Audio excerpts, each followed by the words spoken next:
Fire Island stretches up to 32 miles in Long Island, New York, a thin strip of land dotted with car-free towns, beaches, and camping grounds. On its western end is Fire Island Light, the tallest lighthouse in New York, warning mariners of the sandbars running parallel to its coastline. The lighthouse has seen its fair share of shipwrecks and has a colorful catalog of lighthouse keepers that we'll be exploring. I'm Carolina, and welcome to the Lighthouse Narrative. New York Harbor serves as a major shipping and trading post for the United States, dealing with national and international partners. Lighthouses in this area are waypoints to its harbor. Shipwrecks have been a major concern for mariners since the 1600s, as the New York coastline is loaded with hidden shoals and submerged sandbars, especially around Long Island. One of the earliest recorded shipwrecks was from 1657, when the Prince Maurice, a Dutch ship, ran aground at Fire Island while transporting supplies and colonists from Amsterdam to Delaware. Fire Island was nicknamed the Graveyard of Ships because of the amount of shipwrecks in the area. As these natural hazards proved to be an impediment to a growing economy, where lost cargo equaled lost money, the US government set out to build lighthouses in key locations. One of these efforts was directly handled by President George Washington, who approved of the establishment of Montauk Light in 1795, the tower completed in 1797.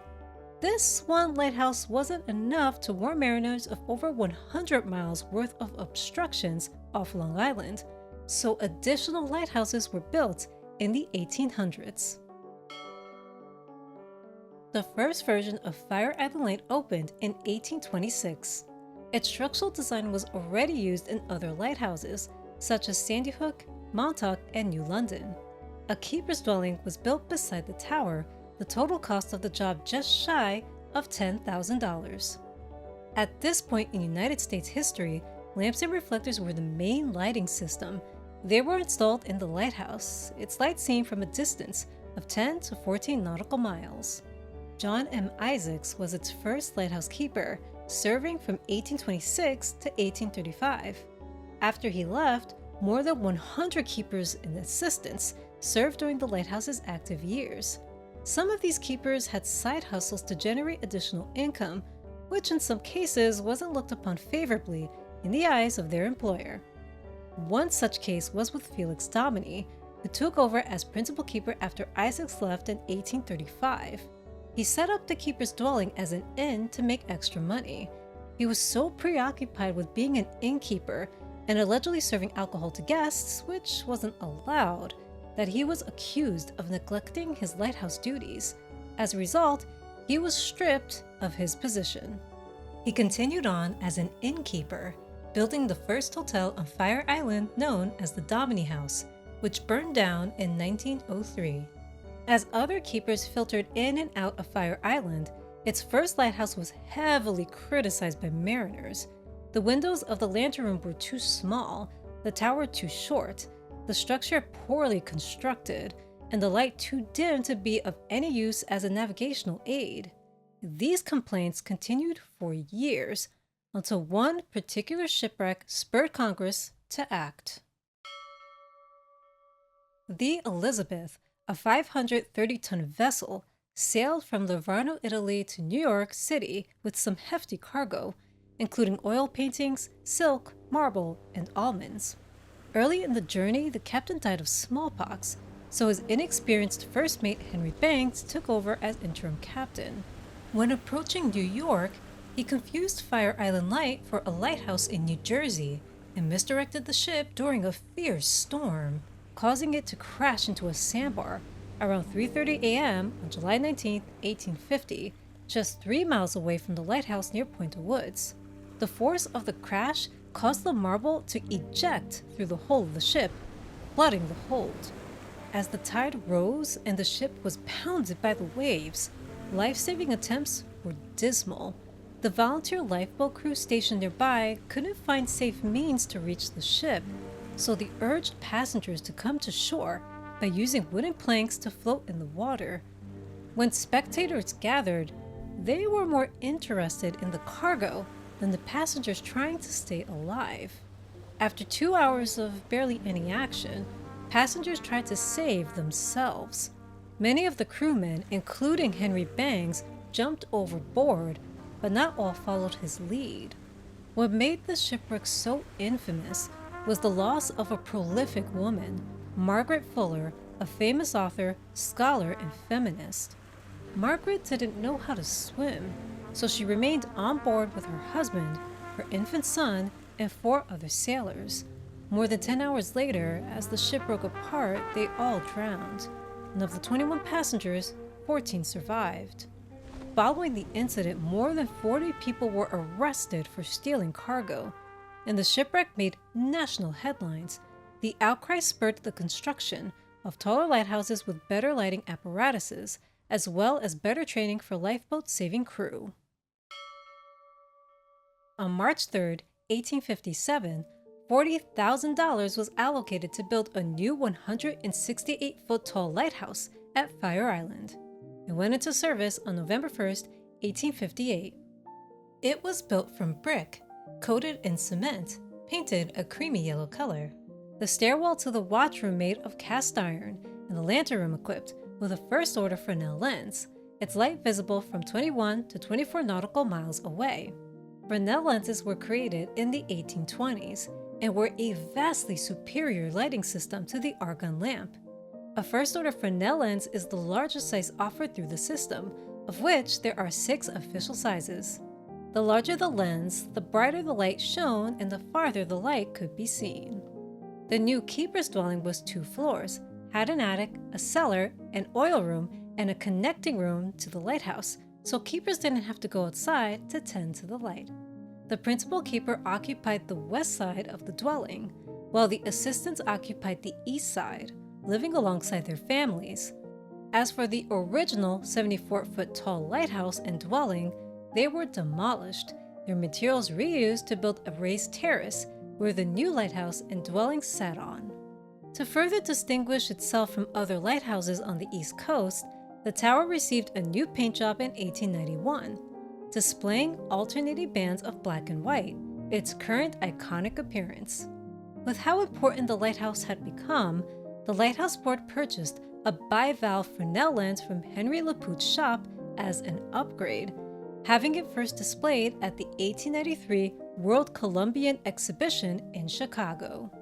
A lot of prep work took place on Fire Island in the 1890s to receive this new lens, but it never arrived. It was instead sent to Navesink Twins Light in 1898. While the lens is no longer active in the tower, it's still on display at Navesink Twins for visitors to view.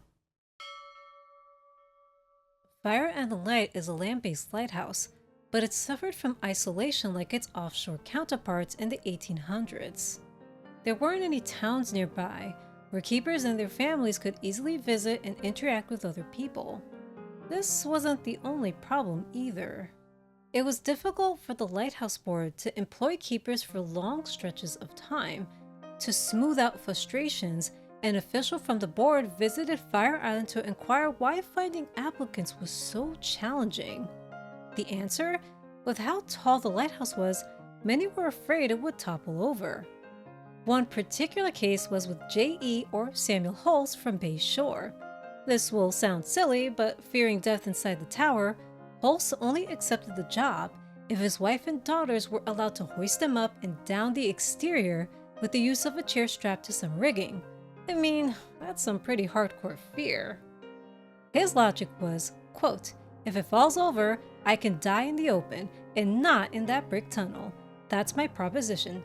Take it or leave it," end quote. Reluctantly, the board agreed, and he served for 4 years. J.E. Holst was just one in a collection of colorful characters that appeared at Fire Island. Hugh Walsh was once a Union soldier during the American Civil War. In 1864, he was a gunner on Commodore David Farragut's ship during the Battle of Mobile Bay in Alabama.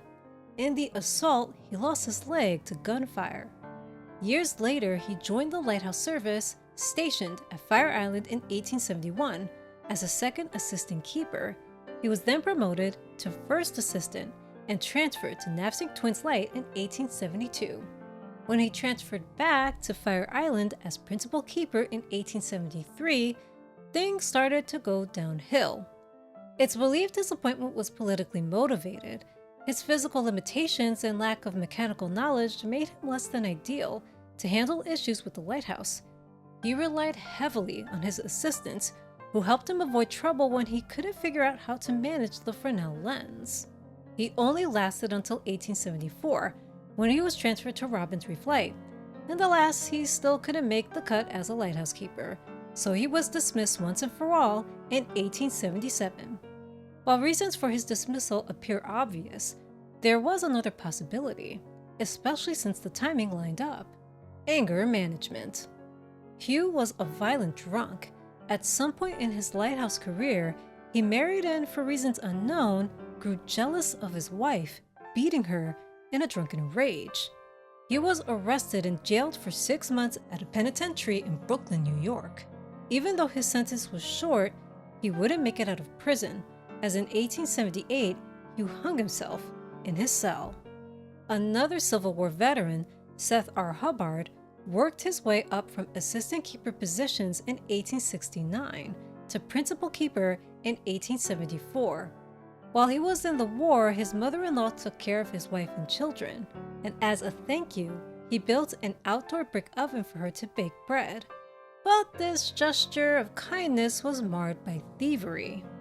In 1886, a lightship, the LV-20, also known as Fire Island Lightship, was added to the system of navigational aids on the East Coast. This was largely in part due to the sinking of the Oregon, a transatlantic steamship that sailed from Liverpool to New York. On March 6 at 4:30 a.m., the Oregon crashed into a schooner, which immediately sank, its passengers perishing with it. As for the Oregon, it stayed afloat for 8 hours, allowing all passengers and crew to be taken to safety on lifeboats and other close-by vessels. The lightship was dispatched to mark the site of the shipwreck, and while most of it was cleaned up, the remains of the ship still sit at the bottom of the sea.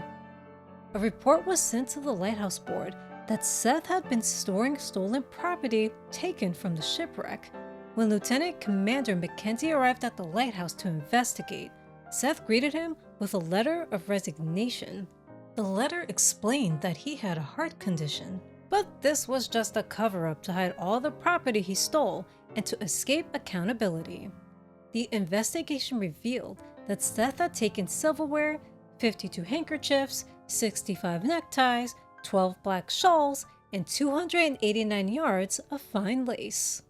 Seth was also in violation of his lighthouse duties, allowing the light to go out on a number of occasions and pocketing money for services offered on the side. He was eventually dismissed along with his son-in-law, Walter B. Abrams, who had been serving as assistant keeper since 1884. But let's talk about a keeper who hasn't lost his mind. The keeper to serve the longest at Fire Island was Captain Ezra S. Mott. He was born on February 9, 1845, in Suffolk County, New York.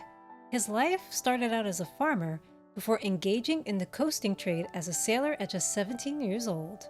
His success landed him part ownership of 3 vessels. He married his wife, Melissa Jane Park, in Port Jefferson in 1869, who would be known as his devoted partner. After some time, they had 4 daughters together: Mary, Lucy, Evelyn, and Melissa M.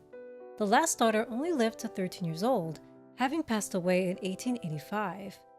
Ezra later joined the Lighthouse Service in 1879 as a crewman on the Stratford Shoal Lightship. In 1881, he became second assistant keeper of Stratford Shoal Light and later principal keeper in 1885. He transferred to Fire Island Light in 1888. A year after transferring, his wife passed away. Afterward, he never remarried, devoting his life to his children and taking great pride in being a lighthouse keeper. Ezra offered tours of the lighthouse to visitors, which was part of his job until it was removed from the list of tasks in the mid-1900s. He also dealt with cleaning up the carcasses of birds at the base of the tower due to bird strikes during migration season, which became a more common occurrence since the height increase of the tower. He was an exemplary employee, demonstrating the daily motions of life at the light. He climbed 192 steps to the lantern room every day, trimming the candlewick and refilling the oil reservoir before the light was made active throughout the night. He also made sure the curtains were drawn up around the lens, so sunlight wouldn't hit the glass prisms during the day. There was an endless amount of polishing of the brass on the lens, since it became dirty with soot from the use of oil. He was so devoted to the lighthouse that he refused a transfer to Hudson Valley, which would have been a less demanding job. After serving more than 20 years, Ezra reluctantly retired in 1909 at the age of 64 as his health became poor. Climbing up and down lighthouse steps every day took a toll on his body. He eventually passed away at age 85 in 1930 in Port Jefferson and was buried in Cedar Hill Cemetery. Change was on the horizon at Fire Island when cracks began to appear on the lighthouse and mariners petitioned for a stronger light. One thing hadn't changed though: the island's colorful array of lighthouse keeper stories. Hans Christian Andersen, born in Sweden, was an assistant keeper at Whale Rock Light. When he was reassigned to Fire Island, he had trouble managing his loneliness. In the 1910s, he resolved to find a solution by requesting newspapers advertise his search for a wife. The Brooklyn Daily Eagle advertised Hans as a, quote, stoutly built man of 38. His face is jolly and his mustache of a sandy color. He is an earnest talker who sees nothing very ludicrous in advertising for a better half, end quote. More than 200 women between the ages of 15 and 60 answered the ad. Many of them claimed to be a good cook with a deep love for lighthouses and could therefore learn to love him. He interviewed some of them but didn't feel satisfied with the pool of potential candidates. He was close to giving up when in October 1911 he married Mrs. Blanchett Mitchell, a 19-year-old French woman and widow. This wouldn't be the first time a lighthouse keeper married a woman of young age, as in 1885, first assistant keeper Walter B. Abrams married Josephine Hubbard, who was only 14 years old, the couple having met at the lighthouse. And remember, he was the keeper dismissed from his position when his father-in-law was caught stealing cargo from the shipwrecked Oregon. So, not a great track record. Hans and Blanche's marriage barely lasted as she filed for legal separation, claiming that Hans was a drunkard and beat her on multiple occasions. During the time she filed, Hans suspiciously transferred to Barbers Point Light in 1911. This string of disorderly behavior continued with William F. Eichel, whose managerial duties were subpar. He didn't get along well with others, having particular friction with Chester B. Harper, one of his assistants. Chester requested a transfer due to unresolved differences, which was seen as petty by the Lighthouse Board, who sent a letter demanding for everyone to play nice and get along, but problems persisted. So they dismissed Chester from duty instead of honoring his transfer request. As for William, he was transferred to Shinnecock Light in 1917. Fire Island evolved throughout the 1900s. Waves pushed sediment towards the island, expanding it westward by a couple of acres. This newly formed land was made part of the Robert Moses State Park in 1924. A bridge was built to connect the island to the mainland in 1964, as the only means to access it before was by boat. As for the lighthouse, it came under the authority of the U.S. Coast Guard in the 1930s, who already had a presence on the islands since the 1910s. Technological advancements were also reducing lighthouse usage. Shinnecock Light, just some miles away, was discontinued in 1933. Its first order Fresnel lens was transferred to Fire Island Light as it was more economical to maintain, lighter in weight, and could rotate faster. This new lens only lasted until 1952, when it was replaced by a 2-lit beacon.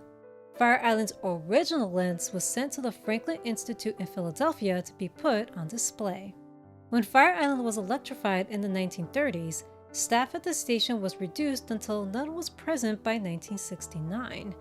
Moving forward, there wouldn't be any more improvements, as the lighthouse was decommissioned in 1973 in favor of a cost-effective beacon installed on top of a water tower a few miles away. And then there was no one to care for the lighthouse. It deteriorated over time. Bricks dislodged from the exterior and cracks appeared on the walls. The windows were broken, and ventilation in the interior was poor. It became a target for vandals. By 1981, the tower was slated for demolition as the Coast Guard deemed it too costly to save. There seemed to be no hope to preserve it, but the forming of the Fire Island Lighthouse Preservation Society in 1982 would prove otherwise. It was initially founded by Marilyn and Thomas F. Roberts III. They were concerned Fire Island Light was on the path of suffering the same fate as Shinnecock Light, which had been demolished, its historical significance lost. With growing public support, the society raised over $1 million to save the entire station. After years of repairs and renovation, Fire Island Light was relit as an active aid to navigation on May 25, 1986. By then, it was once again under the supervision of the U.S. Coast Guard, but they signed over operating rights to the society in 2006, converting it into a private aid to navigation, where volunteers were responsible for maintaining the light. The keeper's dwelling was converted into a museum, with a small gift shop included. A new building was also constructed a couple of feet away to display the different lighting apparatuses used at the lighthouse, including the first-order Fresnel lens that was sent to the Franklin Institute in Philadelphia. While Fire Island is known as a popular summer destination, its lighthouse remains an important reminder to the historical significance and impact lighthouses have on preserving life on the waters. Thank you for tuning in to the history of Fire Island Light. Join me next time as we continue to explore lighthouses and the story of its keepers. Until then, happy lighthouse hunting.